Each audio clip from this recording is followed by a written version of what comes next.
అనంతపురం జిల్లా రాయదుర్గం రిజిస్ట్రేషన్ కార్యాలయం ఎదుట డాక్యుమెంట్ రైటర్లు నల్ల రిబ్బన్లు ధరించి పెండౌన్ నిరసన చేపట్టారు. రాష్ట్ర సంఘం పిలుపు మేరకు జూలై 20 నుంచి 31 వరకు ఈ నిరసనలు కొనసాగుతాయని తెలిపారు. ప్రభుత్వం తీసుకొచ్చిన జీవో నెంబర్ 396 అమలులోకి వస్తే డబుల్ రిజిస్ట్రేషన్లు, సాంకేతిక సమస్యల వల్ల ప్రజలు ఇబ్బంది పడతారని ఆవేదన వ్యక్తం చేశారు. ఈ జీవో వల్ల రాష్ట్ర వ్యాప్తంగా వేలాది మంది డాక్యుమెంట్ రైటర్లు ఉపాధి దెబ్బతింటుందని ఆందోళన వ్యక్తం చేశారు. ప్రభుత్వం వెంటనే స్పందించి జీవో నెంబర్ 396ను రద్దు చేయాలని డిమాండ్ చేశారు. We want justice. We want justice.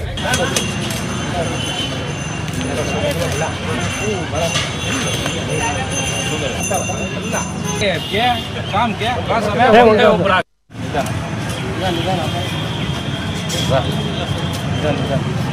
super